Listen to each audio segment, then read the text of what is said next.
اور فوری طور پر ملامت کرنا، یعنی کہ جسے ہم نیگیٹو کلمات کہتے ہیں نا. اچھا یہ بات بحیثیت خواتین شاید ہمیں کیوں، لیکن آپ اس کو یوں سمجھ لیجئے کہ دیکھیے ایک ماں اپنے بچے سے کتنی محبت کرتی ہے، لیکن جس طرح کے جملے ماں کہہ دیتی ہے وہ باپ نہیں کہتا. بالکل. یعنی وہ ایک تھوڑا سا بددعا کے انداز میں، جو کہ وہ she doesn't mean it، لیکن وہ چیز جملے باپ نہیں کہتے. بالکل. تو یہ شکوہ شکایت اور ناشکری والی، اللہ کی ناشکری یا شوہر کی ناشکری، اور جنرلی انسان ہی کہہ دیتا ہے تم نے میرے لیے کیا کیا ہے، یہ ایک جملہ. اور یہ صرف شوہر یا بیوی کی بات نہیں ہے، یہ ہم اکثر رشتوں میں کہہ دیتے ہیں.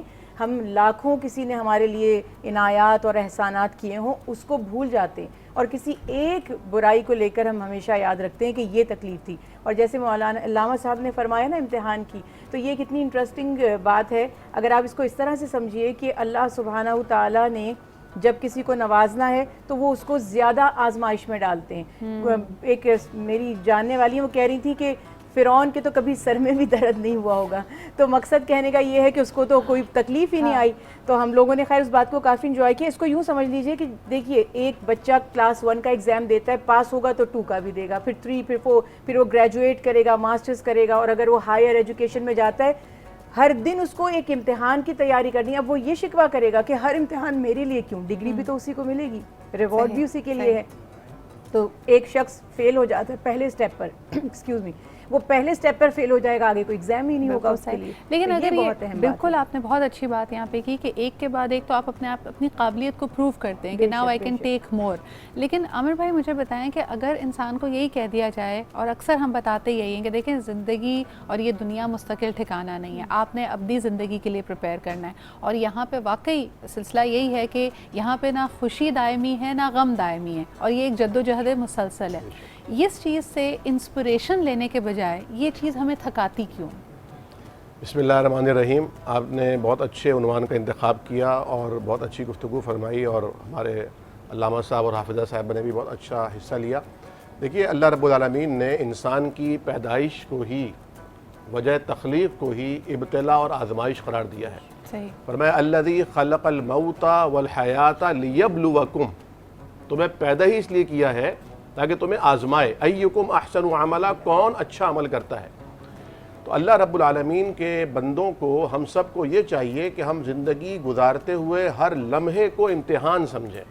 اور نبی کریم نے فرمایا ہے کہ دنیا دار الامتحان ہے، یہ دار الجزا نہیں ہے. یہاں آپ کتنے ہی اچھے ہو جائیں آپ کو صحیح معنوں میں اجر نہیں مل سکتا. یہاں آپ کتنے ہی برے ہو جائیں آپ کو صحیح معنوں میں سزا نہیں مل سکتی. یہ سزا اور جزا یوم الدین کے لیے محفوظ ہے اور معطل ہے. تو اس دنیا کے اندر جب ہم اپنے آپ کو امتحان گاہ میں سمجھیں گے تو حالت امتحان میں جتنی پابندیاں ہیں وہ سب اپنے اوپر لاگو کریں گے. حالت امتحان میں کوئی کام کر رہا ہو، کوئی کاپی کر رہا ہو نہیں کر رہا ہو، کوئی لکھ رہا ہو نہ لکھ رہا ہو، کسی کو ریممبر ہو نہ ہو، لیکن آپ کو اپنا کام کرنا ہے. تو آپ جس مقصد کے لیے پیدا کیے، اور قرآن نے ایک مقام پہ اور فرمایا وما خلقت الجن والانس الا لیعبدون. جنات اور انسان جو کہ مخلوق ہیں جن کو اللہ نے اختیار کی قوت دی ہے، انہیں پیدا ہی اس لیے کیا ہے کہ وہ اللہ کی عبادت کریں. تو اللہ کی عبادت صرف مسجد میں نہیں ہوتی، مسجد میں تو انسان عبادت کے لیے چارج ہونے جاتا ہے. عبادت تو اصل میں وہ ہے جو مسجد سے باہر نکل کر کی جاتی ہے، اس میں قدم قدم پر آزمائشیں ہوتی ہیں، امتحان ہوتے ہیں.